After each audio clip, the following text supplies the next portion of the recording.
Hey guys, this is the Umidigi G9 5G. This is a fairly decent smartphone from Umidigi. They are not quite popular in this region and they sell most of their smartphones on AliExpress and sometimes Jumia. A few weeks ago, they reached out to me and asked if I was interested in checking out this device, and I agreed. So here we are today. I'll be reviewing this smartphone. Let's see if it's any good. Now let's get started.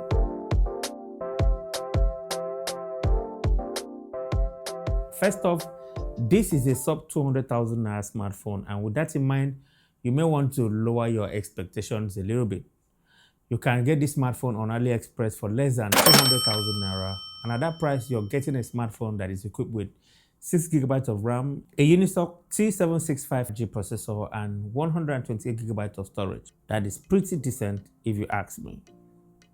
Now, for the unboxing experience, it comes with the most basic accessories, which is just the charger, a USB Type-C charging cable, a user guide, a SIM ejector tool, and a plastic silicone case, as you can see here. Now, for the design and build quality, the G9 is decent for the price and the build quality is good too.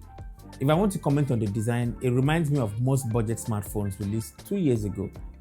To be sincere, I don't actually have a problem with the design. It has this glittering design which looks cool with a two-tone finish.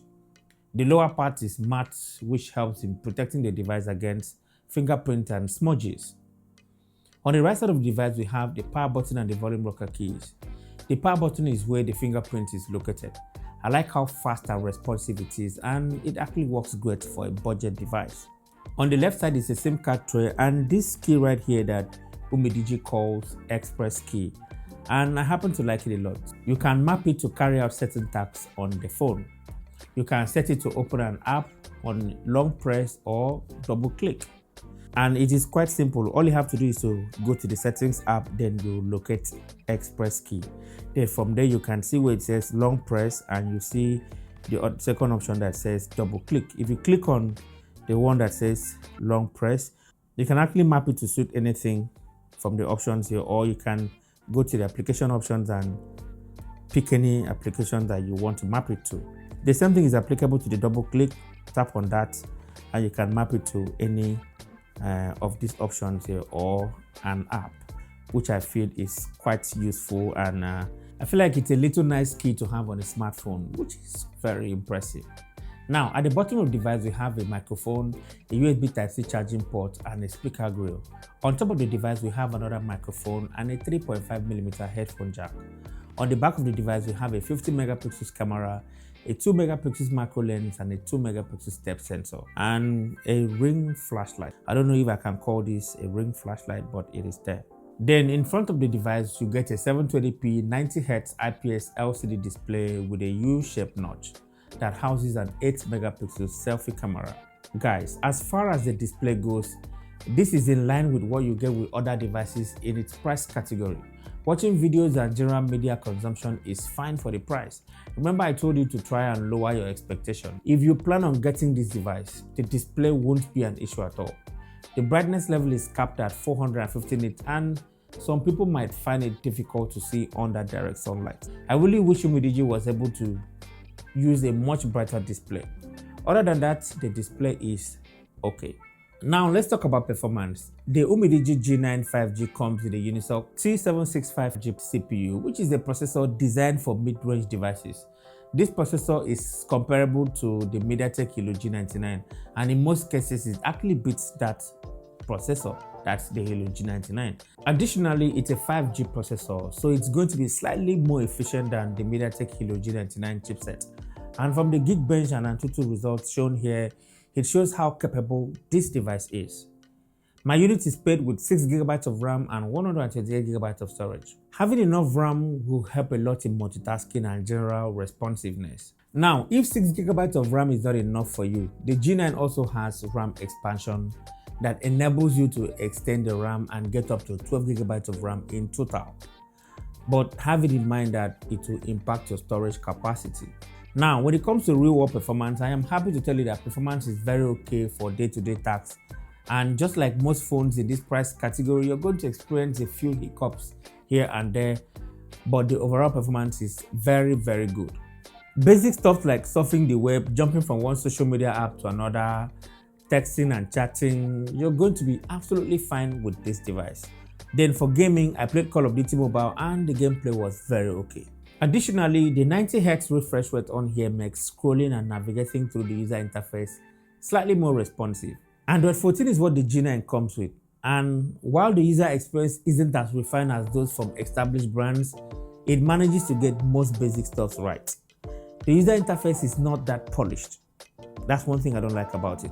I feel like Umidigi has to put in a bit more effort into making their user experience more user-friendly and slightly cleaner. The default layout looks a bit cartoonish, even though you can easily switch things up with the bundle themes and wallpapers. I just wish it was slightly a bit more elevated when it comes to the user experience. Okay, let's talk about the camera on the back of this smartphone. I would say for the price, it is actually not bad. The camera quality is decent for what it is. It captures good details and colors in well-lit environment. And just like most budget phones out there, if you give it more light, you're going to see decent picture quality. The 8-megapixel selfie camera offers an okay quality as well. And I would say just go through the images right here and tell me what you think about them in the comment section below. For videos, you can shoot up to 4K 30 frames per second with the rear camera, and the quality is what you expect from a device in this price category. It is not bad and it is not too exciting, but it gets the job done. Hey guys, so this is the front-facing camera of the Umidigi G9 5G, shooting in 1080p 30 frames per second. The front camera cannot go above 1080p. If you want 4K, you have to switch to the rear camera. What do you guys think of the video quality and the audio quality right here? Let me know down in the comment section below. Okay, let's talk about one of the standard features of this smartphone, which is the battery. The Umidigi G9 actually does a really good job. It will get you through a full day of usage with ease, and that's with multiple apps running. The 5000 mAh battery on this device is really impressive, and I can boldly tell you that battery is not an issue on this device. I also like the fact that it comes with a fast charger, which is 18 watts. Charging the G9 from 0 to 100% took only 1 hour 55 minutes. Guys, that is not bad.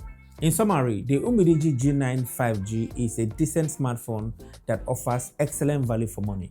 The build quality is good, and the processor delivers excellent processing power. The processor on here offers a marginally improvement over what the competition is offering at this same price.